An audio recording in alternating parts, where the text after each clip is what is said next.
us. So just want to hop off. Just want to start by saying just thank you again for just joining today's session. We are super, super excited to have you back in this new semester. So hope you guys are excited for today's call, today's session. So this is our first installment of Fall featuring Amy Smilovic. It's going to be moderated today by Danielle Hosker. My name is Crystal Ivy. For you guys who haven't had a chance to meet me, I serve as the mentorship chair for the Women of UGA Leadership Council. And again, we are thrilled to have you here today with us. Before I turn things over to our outstanding ladies who will lead our session today, I wanted to share a little bit more about Women of UGA signature program, Mentorship Monday, which you guys are joining today. It was established in 2018. It's a professional development series featuring notable UGA alumni.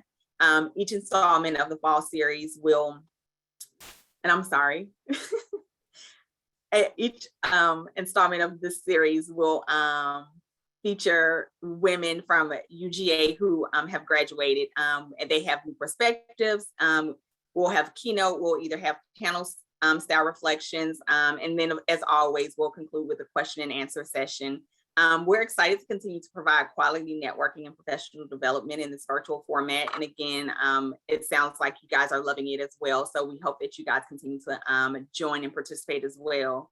We want to take this time to thank all of our donors of the Women of UGA Scholarship Fund. Thanks to your support, we're able to establish the Georgia Commitment Scholarship and an endowed scholarship. So a round of applause to all of you ladies who have helped pull it off and allowed us to do that. Join us in this fiscal year as we increase our giving to impact outstanding scholars and help break down financial barriers to a quality education.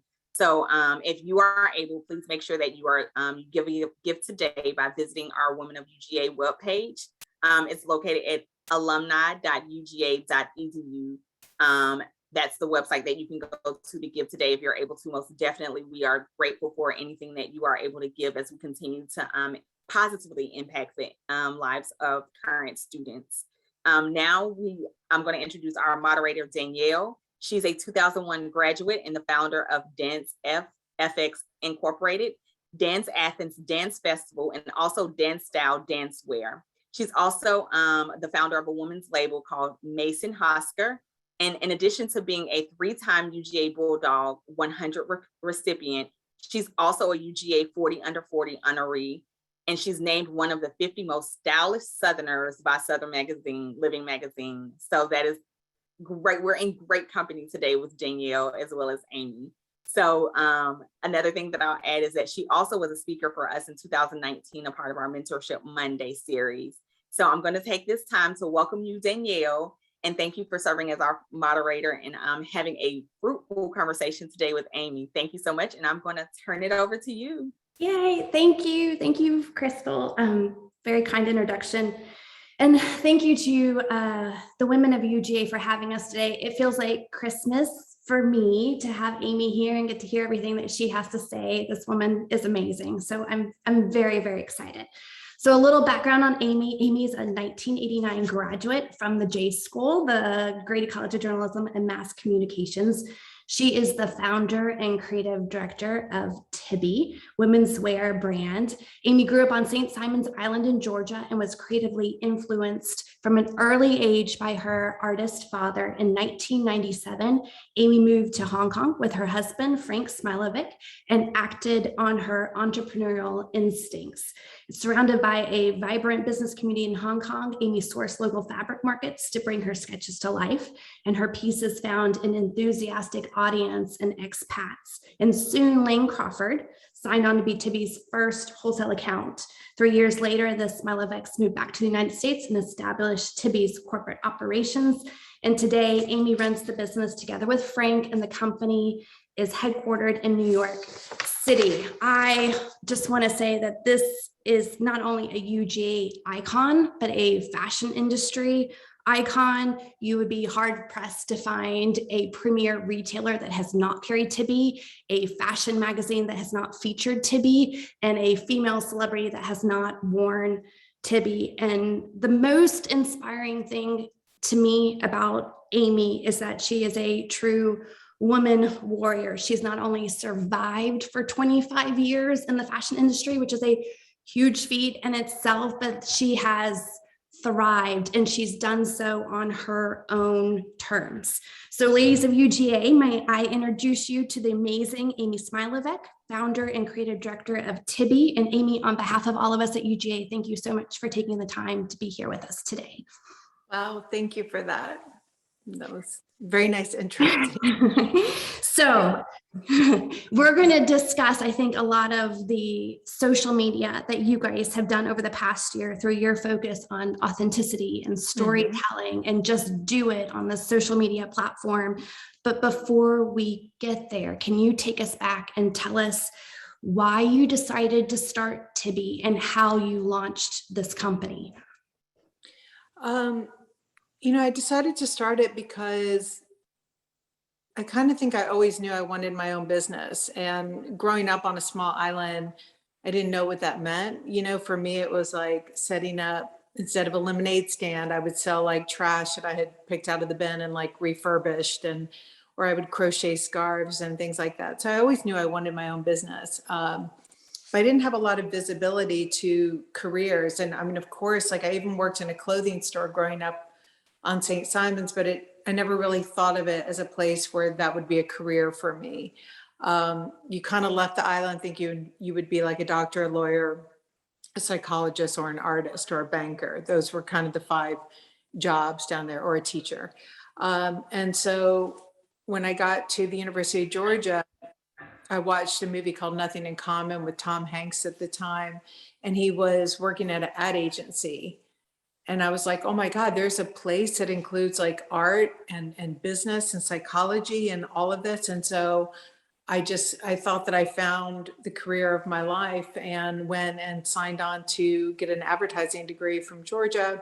And I did. And that took me to Ogilvy Advertising right out of school. And then my client was American Express. That led me to American Express. And at Amex, I had the luck to work with a lot of entrepreneurs, getting them to accept American Express. It was like a guy who owned this chain called Books A Million based out of Alabama, and Scott Beck, who had started Boston Market at the time. And it was really cool working with these entrepreneurs. And I was the type that I was constantly coming up with new business ideas, always. Like I always had a little notebook of just new ideas. And so when my husband got transferred to Hong Kong, I just thought, now's the time. Like if I'm ever going to do it, now's the time to do it. I'm going to be in a place also where no one's looking over my shoulder, like I wouldn't have like judgy friends around going, do you really want to do that? And, so that was really nice, just to be able to know that I could go over there and just fail spectacularly, and not everyone was going to like watch me, crash and burn. And so, yeah, so when he got the transfer, I was like, I'm going to leave Amex, and I had saved up some money, and I knew I was going to start a business. And it was more of a pragmatic decision at the time, where I was like, I'm going to be in Hong Kong. I love clothing. I can do numbers. I can do advertising, check. This makes sense. And voila, Tibby. Here we are, 25 years later, hugely successful brand. So let's just, if you don't mind, let's pause for a second. It's Mentorship Monday. It's the women of UGA. It's women supporting women through this journey. Maybe even before you launched or during the past 25 years, have you had any female mentors along the way? And if so, what has been some of the most significant advice and insight that they've given you? I actually had the benefit of working with some incredible women at Ogilvy, and then I had my 2 bosses at Amex were female. And, but I think one of the most powerful things for me was actually when I was living in Atlanta at Ogilvy. And I remember I'd heard about this woman, I think her name was Wendy, and she owned her own ad agency, and she was under the age of 30.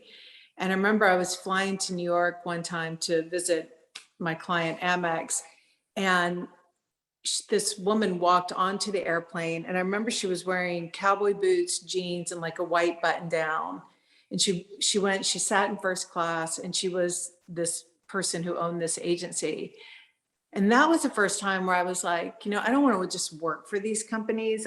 That would be, couldn't imagine wearing cowboy boots in first class, flying to New York and owning your own ad agency. Like, you would just be on top of the world if that happened to you. And so that's kind of when that was a big aha moment for me, that could happen, And then what I appreciate so much about the women that I worked with is none of them ever minced words with me. They were very, very direct. And from day one, and I think this was the beauty of working for some really established companies as well, is, when I showed up to a meeting unprepared, my boss took me aside and said, don't ever come to a meeting unprepared again. And you don't ever come to a meeting when your boss says that to you. And I remember my boss, Amy at American Express, one of my first meetings up there, we had this big meeting, and afterwards I was like, what's an ROI? And she pulled me aside and she was like, it's return on investment. Go buy books on accounting right now. Don't come back until you've learned. Go learn. And I thank God for that. Thank goodness they were not people who went into rooms and said, oh, Amy's not really cutting it, or they actually spoke directly to you, gave you immediate feedback. And the feedback was to not say ROI is return on investment, and this is what it means. It was go get accounting books now. And so, just being forced to go and learn on my own was just the best. That wasn't necessarily advice, but it was the best thing that someone could have done, was to be direct and then, take the net away from you. And then maybe even give you the confidence to go and launch your own company later down the road. I think that was just, I think that the confidence is a weird thing, because it's not just like, I believe in myself. It's more like, it's a little bit of being delusional. It's a little bit of a real comfort of taking risks. It's a comfort with what worst case scenarios can be. So I think that from the women, from the people that I worked with, you kind of take a little bit of everything, but that confidence was probably just really honed all along the way, from having really a great family, great parents, going to a great school like Georgia. I mean, when you are thrown into a school that has like 30,000 people and you got to find your way and support yourself in a lot of ways, waitressing and doing all those other kind of things, all those little things build up to the confidence that you need, So let's talk about the risk and how, going back to Amy's built this incredible brand and this incredible company on her own terms and kind of outside of the fashion box that it tries to stick you in. You, to me, have not compromised your aesthetic or your ethos. And from the very beginning, you have had the business acumen to control your manufacturing and your streams of revenue and your narrative even more so now. And you've been very keen to pivot at the right times, but to not compromise. And in the fashion industry, it's this crazy beast, and it's probably always picking at you to compromise or to do things this way or not this way. So has it been that big of a challenge for you? And what success do you think that you've seen going your own way and not compromising, standing strong, and being this, to me, a very courageous woman? Thank you. I think the one thing I'm very cautious of now after 25 years of doing this is I don't think there's any right or wrong way of doing things. And I think people have to listen to the ways that different people do things and suss out, what they relate to and what makes sense for them. For me, one of the best bits of advice that I got right when I started out was, two things. A guy overheard me talking at the Hong Kong Country Club about my husband and I were arguing about a business plan, and he said, here's your business plan. You make a product, and if you sell it, you have a business. And if you don't sell it, you don't have a business. And that was really important for me to hear, because what I did find out pretty early on in my career was I was really good at sales. I could really convince people of things, which means that if you're good at that, you can convince yourself of things that aren't necessarily so. And the best proof that you can ever have of something is so is if you make something and you can actually sell it. Because if you can't sell it, it doesn't matter how you spin it on paper, a frog is still going to be a frog. So there was that advice. But then the second advice was another guy who was in the industry out there said, don't ever take a business that you are not prepared. Don't ever take an order from a client that you are not prepared to eat in full. And I was like, what does that mean? And he said, if Bloomingdale's comes to you tomorrow and puts in an order for $100,000, do not take it. You do not need to grow that fast. It is a Trojan horse. Like, don't do it. Don't do it. Don't do it. And that for me was really words to live by. And I think that never overextending, never really putting myself out there in a bigger way than if I were to completely fail, it wouldn't destroy me. Really kept me sound. And, does it make me Bezos or Zuckerberg? No. And that is, I'm so fine with that. So, that's really deciding, like, how much do you really want out of this? How much of it is a scorecard versus how much are you really needing or wanting? And working towards that. And we really never overextended, we thought, until the last year and a half when COVID happened. And then you realize, oh my God, you got to really prepare for the worst sometimes. And we were not prepared. And so that was very, very scary. But, being in that position every time with the knowledge that, okay, if we did lose everything, do we at least have our family and our health? I mean, my worst case scenario was always like, if I lose everything, we'll move back down to St. Simon's and we'll have a healthy family, But that's balanced out with a husband whose mother was in Auschwitz for 6 years and escaped communism. So his worst case scenario is a little bit more dramatic than my worst case scenario. But again, when you're talking about the confidence and everything, I think my knowledge of knowing that health and just being in a safe place, you don't have to have a lot in order to, feel fulfilled. So that would be my worst case scenario. And COVID was kind of the worst case scenario that I don't think anyone really prepared for, except for maybe, whoever. But how did you guys pivot? And when did you first know that something was scary going on? How did you pivot? And can you talk about the success that you guys have achieved from, our worst case scenario? It's come, and I think you found maybe personal and professional success on the other side of this, or at least a silver lining. Well, I think this is where, and again, this is speaking from my point of view, obviously, but being such, when you are so fully present in your company, you're really feeling everything in real time. And that means you have a chance to react to it in real time. And so, for us, for COVID, because we do a lot of production in Asia, the president of my company, she's from Chengdu. My population of my company is probably 25% Asian.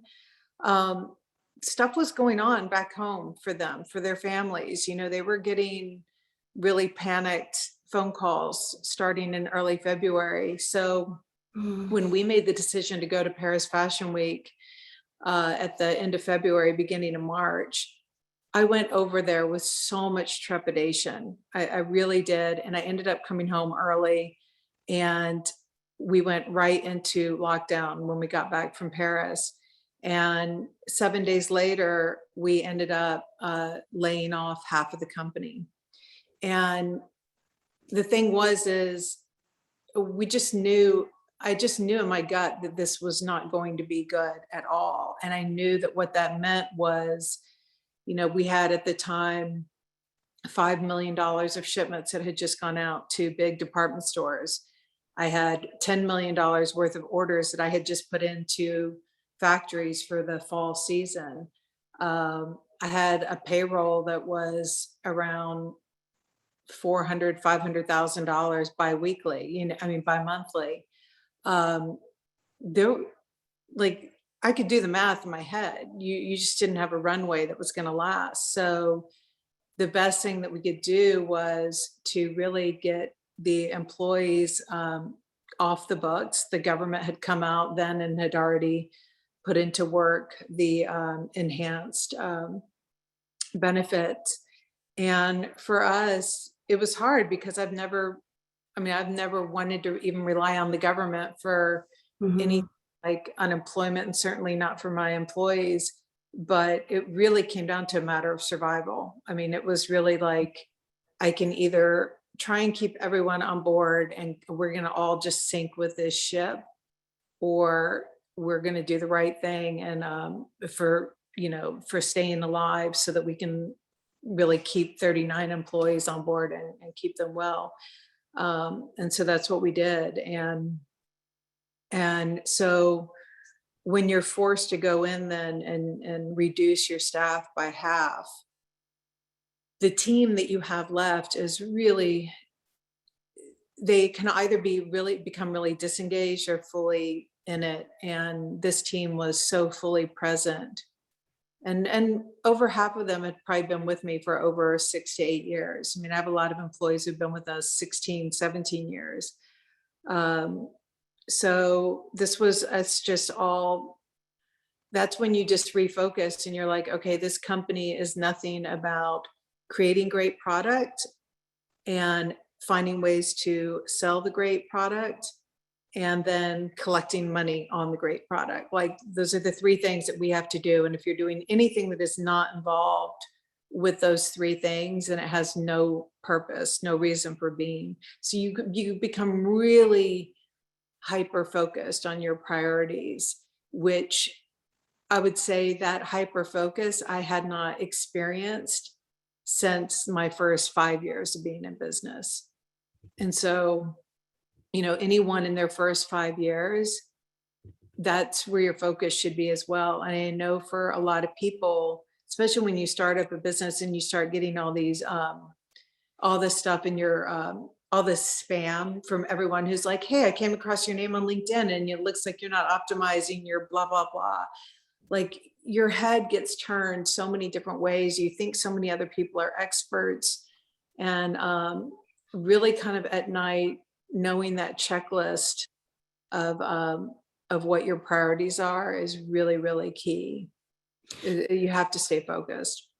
So let's talk about the focus that you guys did. Tibby has 481,000 followers on Instagram. You personally have over 64,000. And during this pandemic, worst case scenario, you're instinctively aware and pivot and launch Style Class. Can you walk us through your decision to focus on social media at this time and the results? Because it looks amazing and brilliant and exactly what needed to happen when other companies are not recovering from this and you guys are thriving.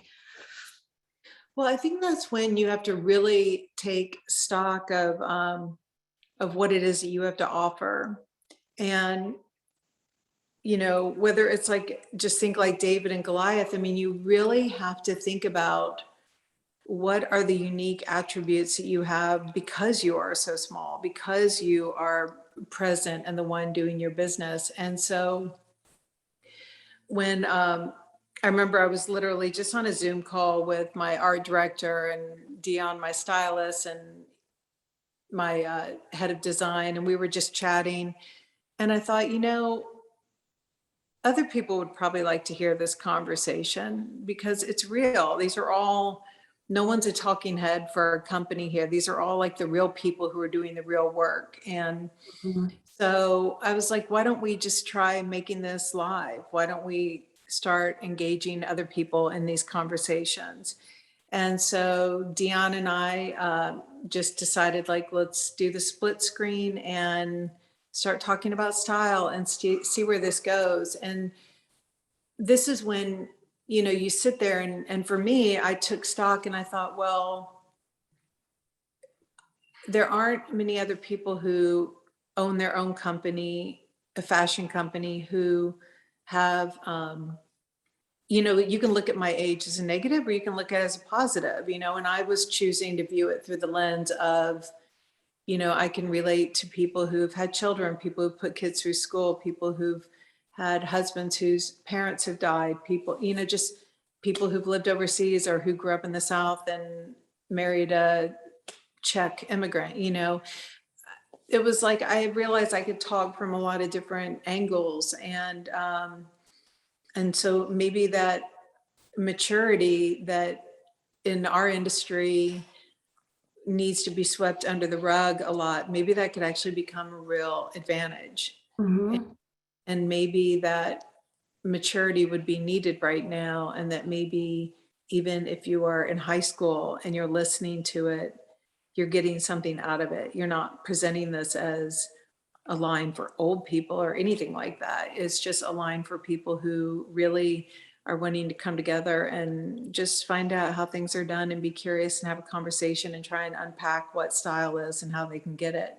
And so everything becomes your own artificial intelligence. So like in the past, when we had a social media person, their job was, learn how to like manipulate an algorithm, figure out which posts get the most likes. Well, now for me, someone who does social media has to be able to create content and create it from a very real place, because I don't care about the likes. I mean, like, okay, I'm glad you liked that last week, but you liked it last week. That doesn't tell me what you're going to like next week.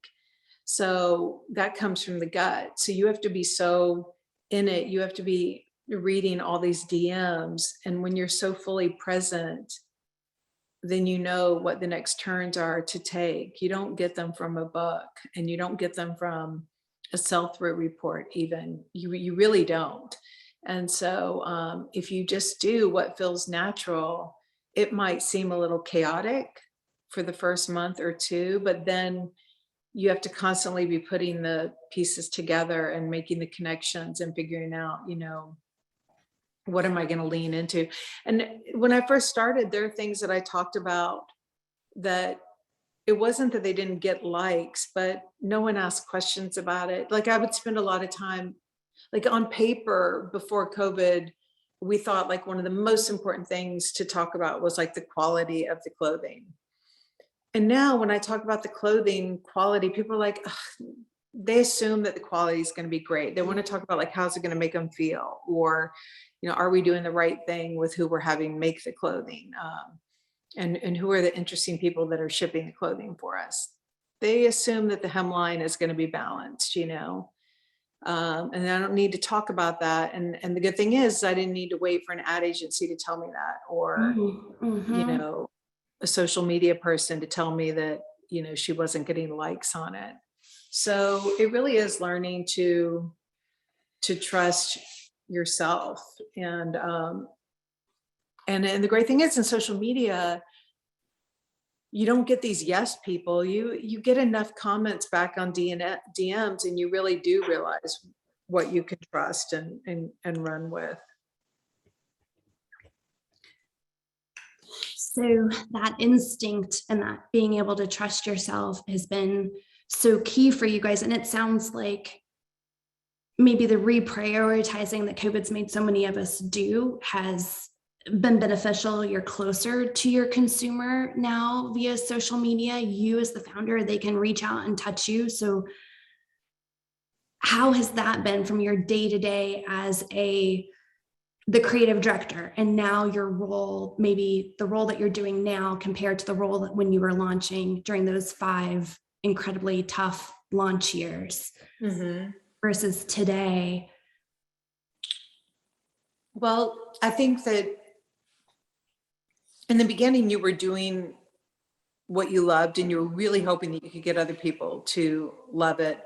but you had no control over building that love. You had to really rely on a department store or a magazine or someone to tell your story. And then for a lot of years, you had to rely on an influencer to tell your story. And it was so frustrating because it was like you built a murder mystery and then you'd walk into a department store and they showed that you killed the wrong person. Like, I'm like, what? This story means nothing. Like it was so, every time I would go to stores, to a department store, I would literally feel sick to my stomach. I hated it so. It was just the worst feeling to me, the worst. And I had no connection with customers at all. And so, you know, moving to, like, when you first start out, you're kind of a little bit blindly arrogant. And this is my designs and you're going to stick with them. Then you move to this phase where you're like, I'm going to really listen to my customers, but the customers for you at that time, they're your stores, and those stores, they are not your customers. Those stores are telling you about their customers. And then you have to figure out, are their customers the type of people that are going to respond to your product? And that is really key, because that's where, I mean, I have so many stores who, stores all the time will write me and they're like, what you need to understand is, you need to really be making sexy clothing. And I'm like, for who? This is not my customer. And they're like, no, I know, but this is our customer. And then you're like, maybe we shouldn't be customers then. And that's okay, because there are other people who are going to respond to what I'm doing. So, it's because department stores can be like really bad relationships. They'll come in and they're like, I love you so much, now change everything. And they're users. And so I wouldn't recommend them for anyone, and at least stateside, not internationally, but stateside. So I think that being close to the customer has given me so much confidence, and it doesn't give me ideas on what to make, because I still believe in the Henry Ford saying, if you asked a customer what they wanted, they would have said a faster horse. So I do truly believe that it's our responsibility and my design's responsibility to constantly be creating things that people have no idea that they want and that really push them. But what's good is I have such a dialogue right now with my customers to explain to them why they should try something, why pushing themselves is going to make them feel better. And but that dialogue didn't happen overnight. And so you're right, I do have 65,000 followers. But when COVID hit, I think I had like 4,000 followers. That's amazing. Yeah. So you did that during COVID. That's amazing. Yeah. So that did not happen overnight.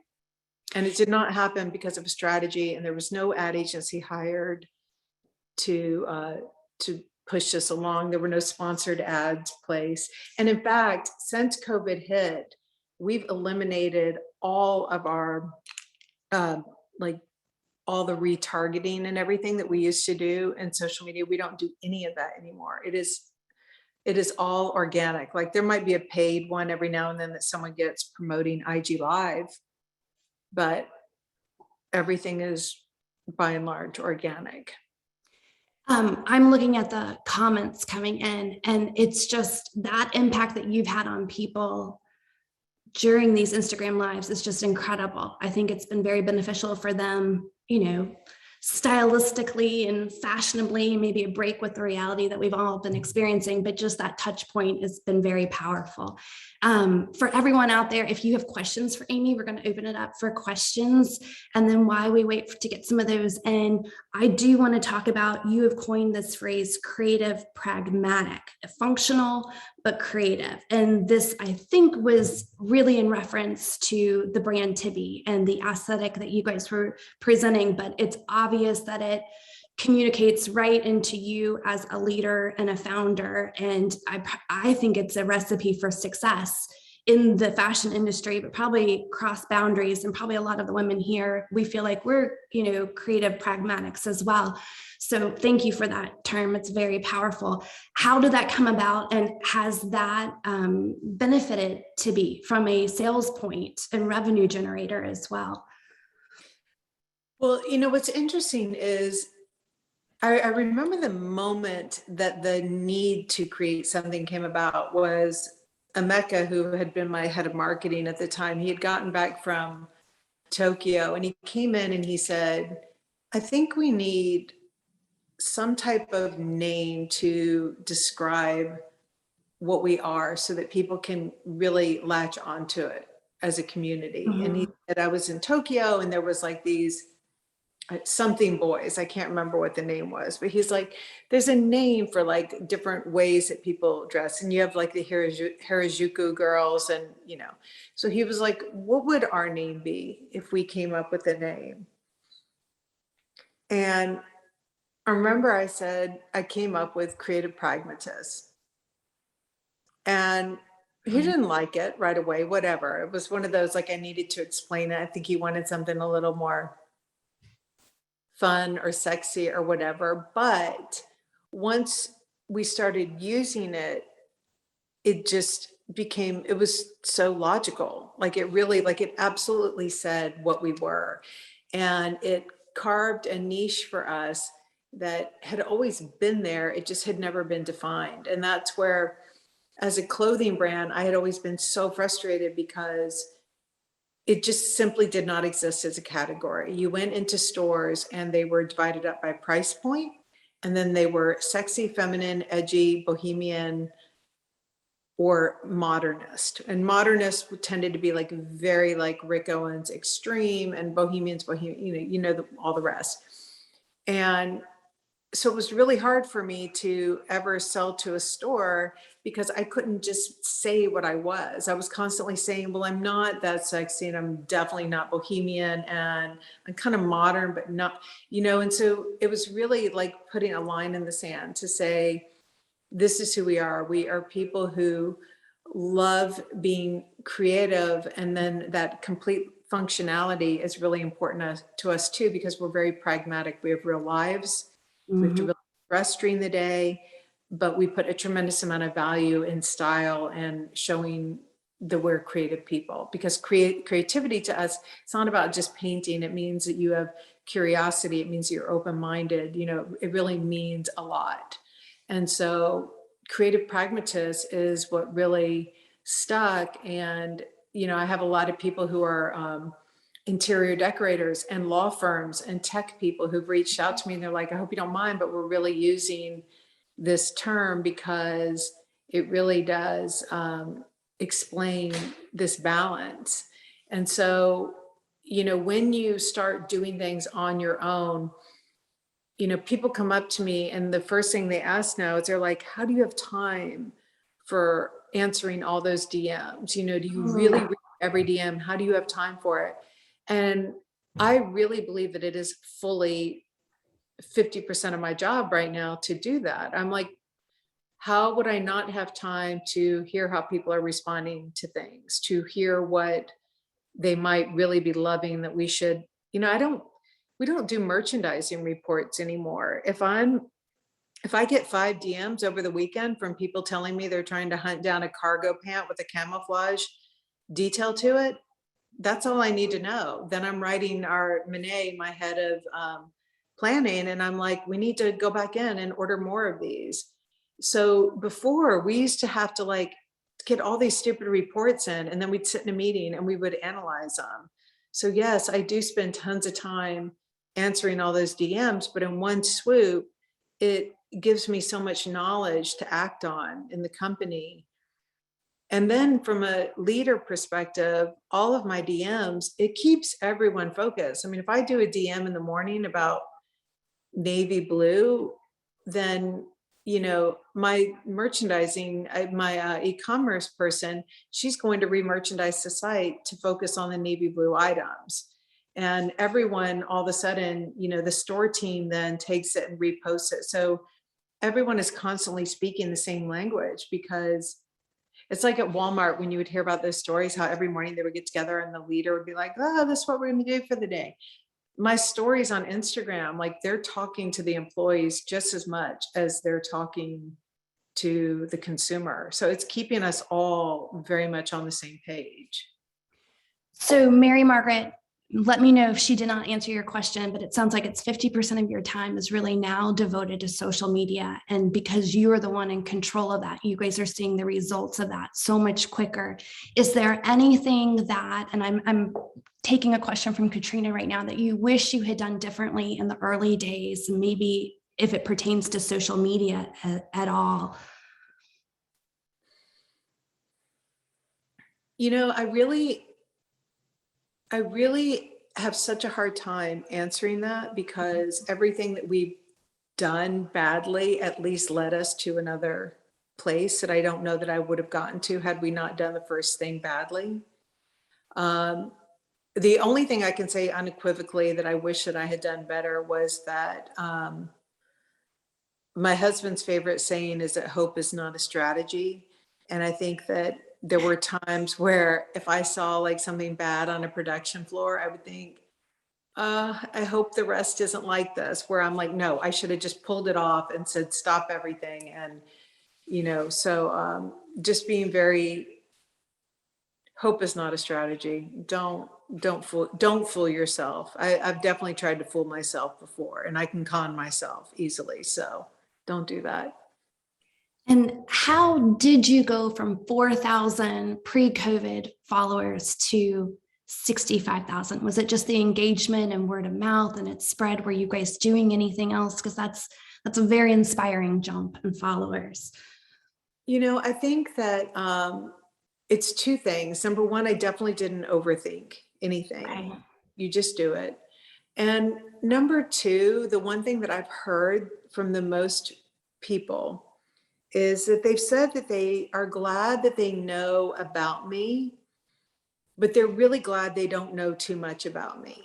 They're glad that I don't share with them what I ate for breakfast, or that, you know, like the amount of oversharing on Instagram is really exhausting. And I think that when someone starts to overshare at a level, whether or not they're intending to do this, it becomes so self-absorbed on their part. And it's such a arrogance to assume that people are just so interested in, you know, whether or not my dog, you know, went to the bathroom or not, whatever it is. And I think that, so it's not in me to overshare in that way. And people were very relieved about that, because when you go on Instagram, it is a tremendous amount of oversharing.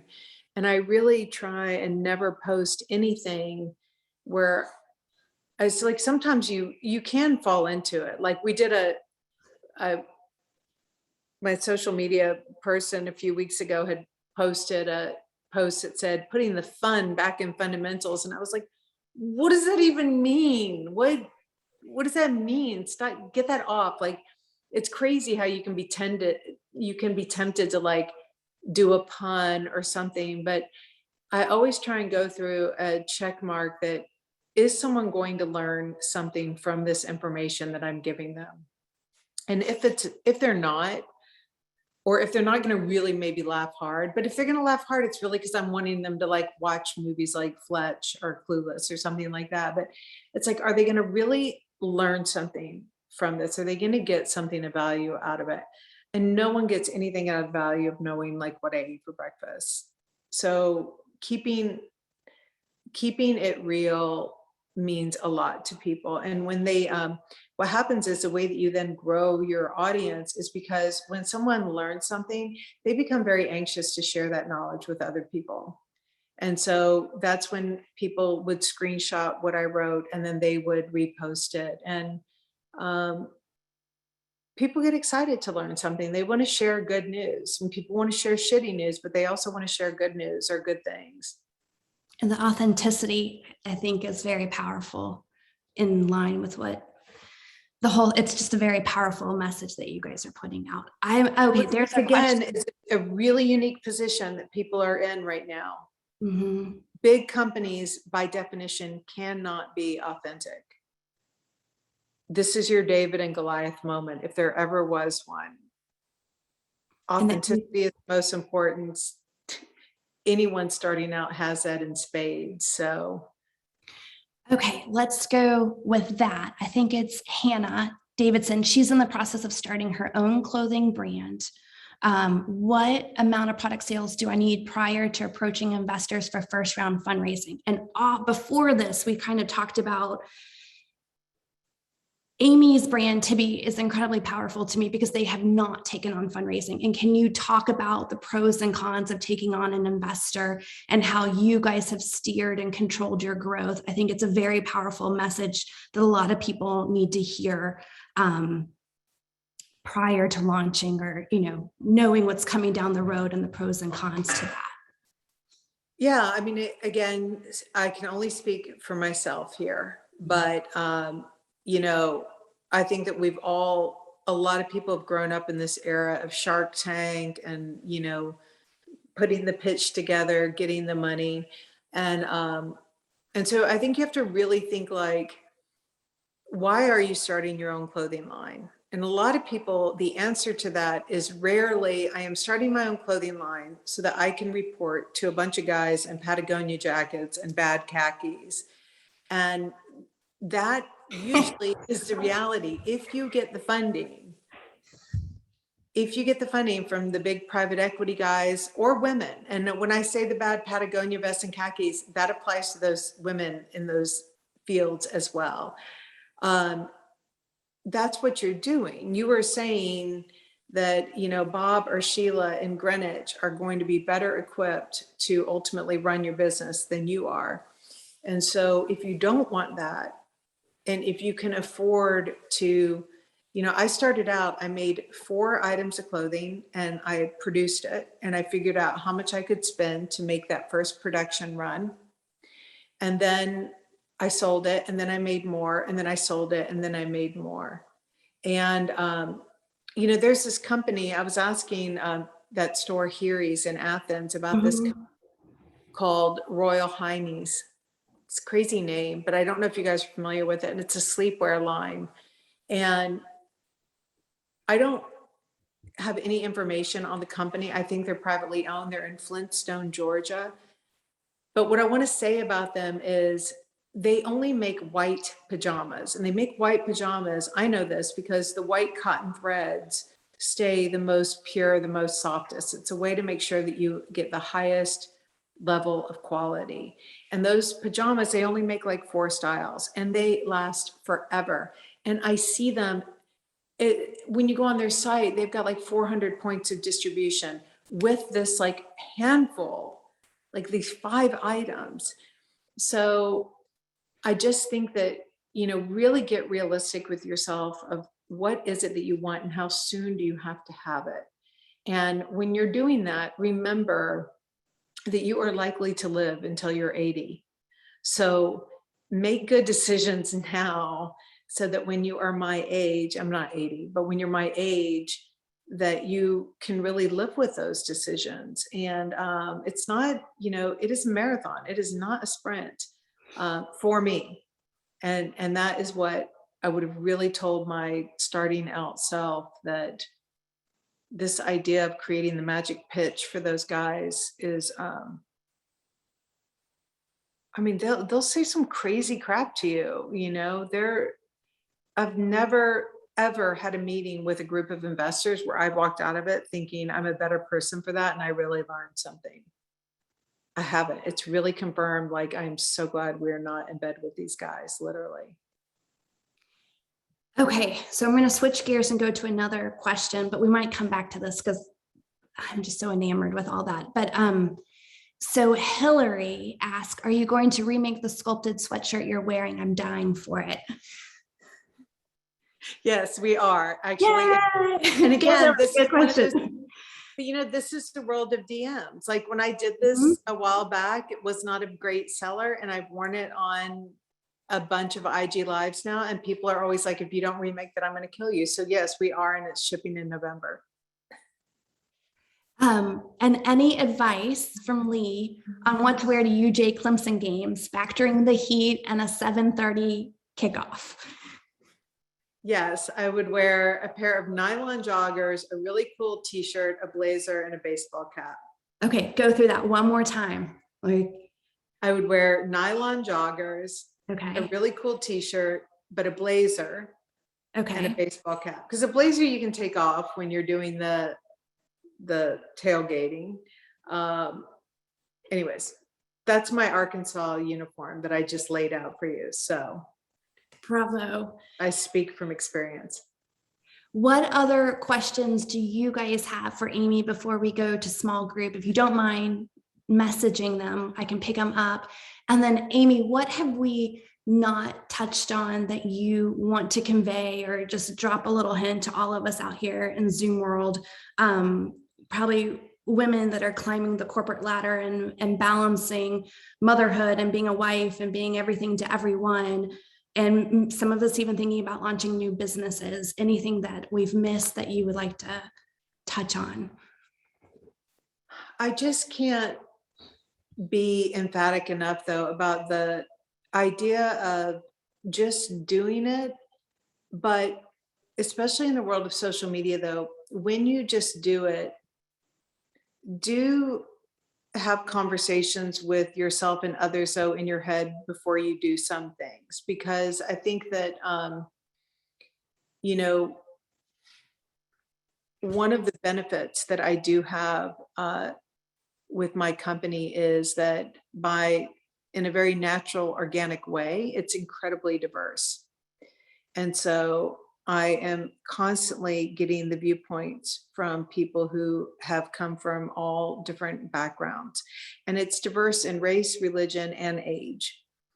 And, there is, and all three of those factors really play into the concept that, people just are all individuals with different points of view. And the more you can really insert yourself, if you don't have all those points of view around you, then insert yourself in podcasts and books and things like that, where you are hearing points of view that are, I always joke, like even when I'm on the train, I'm like right in, left out, because you just constantly have to be absorbing information all the time.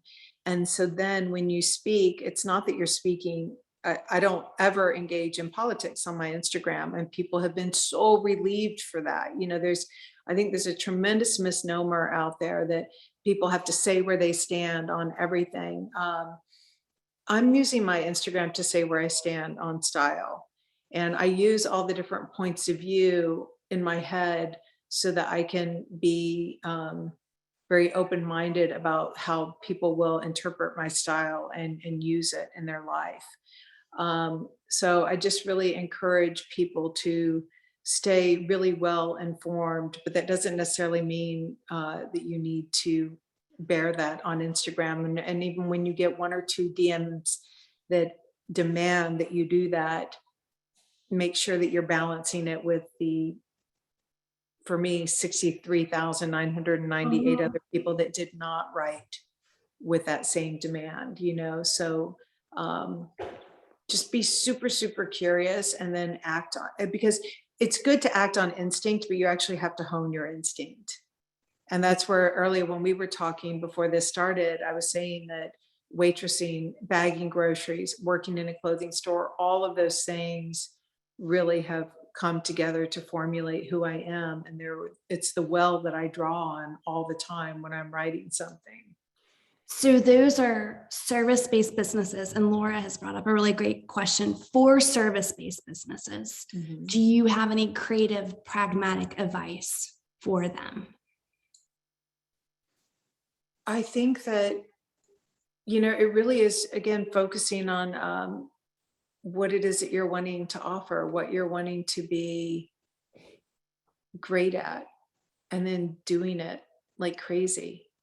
We were just eating at the Mayflower restaurant in Athens, and I love that restaurant, but I was telling Kelly afterwards, I'm like, I want you guys to give that restaurant to the business school and have them I want them to take what it is about their very core that you walk in there and that restaurant has been there since 1943, I think, and that you've got pictures of the owner on the wall from when they were in their 20s, and then you're sitting there and you're looking at them behind the grill. Like, take what it is that is special about you and just really just blow it out, own it, and then tell people that you own it, and tell them with confidence that you own it, because that is where you've got to muster up confidence. People are really get very confused about what kind of crown they have to be given in order for them to be able to declare that they've kind of achieved something. And that's where you just need to, who's to say what's right or wrong? I mean, it's all your own opinions, and so if you think you have the best cheese or whatever, say it. If you really believe it, say it. And then it will become true to some people who think the way that you do, and it will not become true for others. And it doesn't matter, because you just need to find enough people who believe the way that you do. That's all that matters. Okay, and this is going to be our last question before we do our breakouts. This is from Amy. How has your relationships with your manufacturing partners changed over time? Such a good question. Thank you, Amy.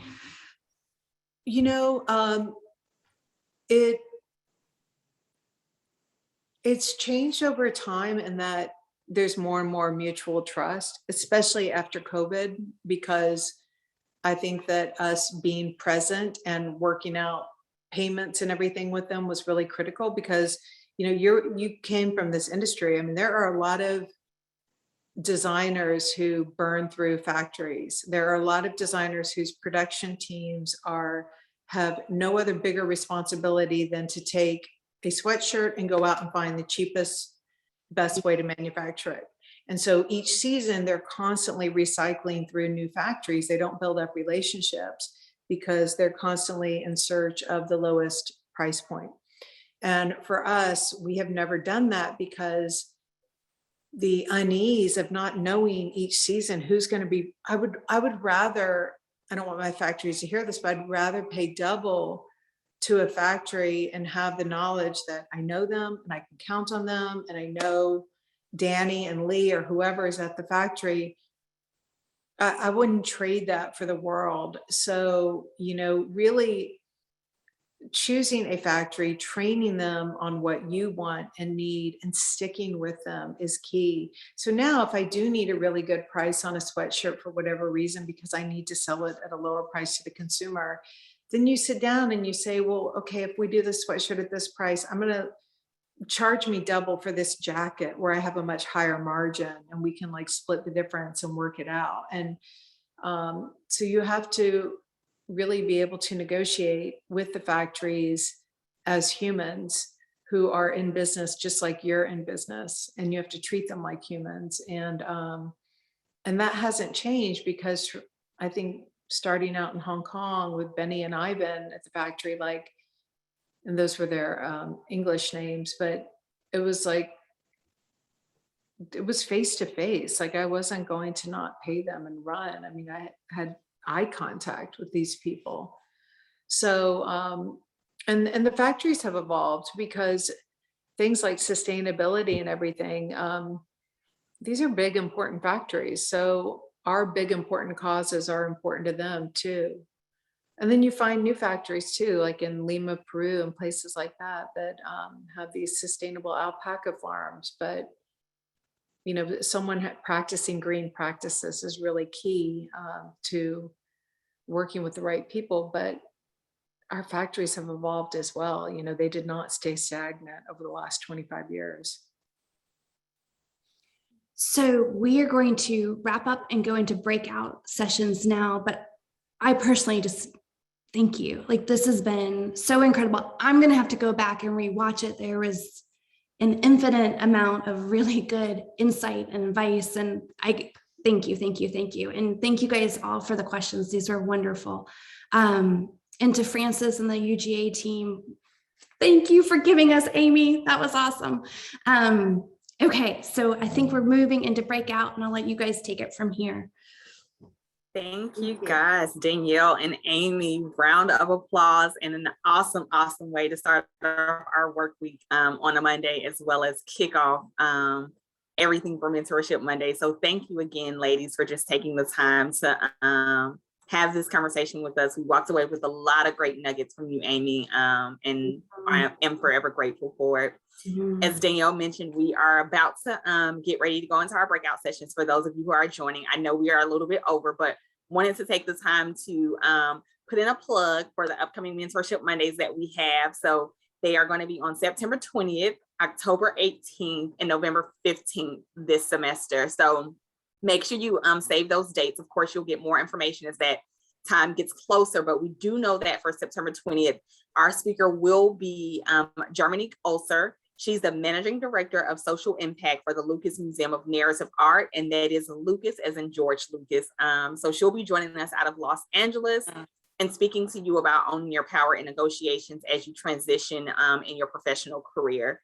So just make sure you mark your calendars for those upcoming events. And then as we think about things outside of the Women of UGA, we do have some events coming up, one being the Black Alumni Homecoming on October 16th. As well as UGA Night at the Braves on September 30th.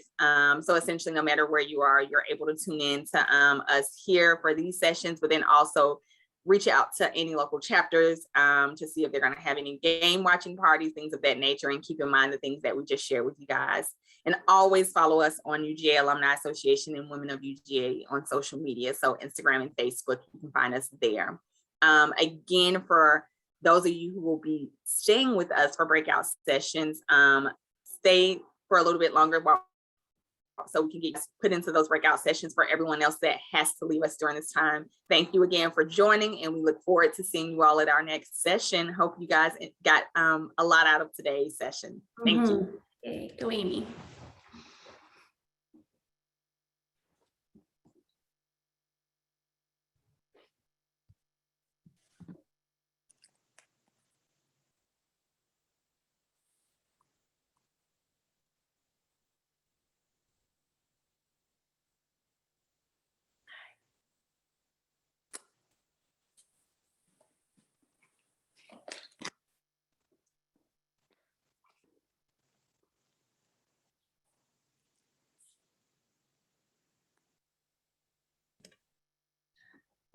Hi there, Ms. Smylovic. If you would, you should see something that pops up that is inviting you to room 7. Go ahead and click join for that. Wait, do I see that? Let me see. Let's see, where would that be? It should be, or at the bottom, do you see your more button? And it maybe it says breakout rooms. And you might be able to join from there. No, let's see. At the bottom, I just have the video icon. And then at the top, I've got my participant. Oh, sorry, my more is at the top there. Okay. So chat, meeting settings, minimize meetings, background and filter, disconnect audio, raise hand, or lots of emojis. That's interesting. There should have been a button on your screen that said breakout rooms. How do I get you into room number 7? Let me try. I'm going to try moving you one place, and then I'll move you to, manually to 7 in 1 second. Okay, thanks. Okay. I see room 5. Okay, go there, and then I'll try to move you again back to room 7 with Danielle and Francis.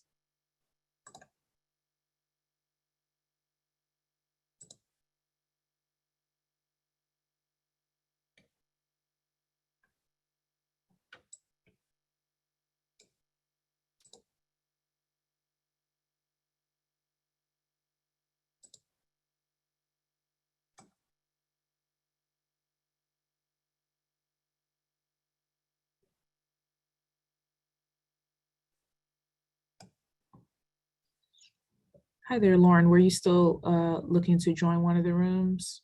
I wasn't sure. I know you had a meeting.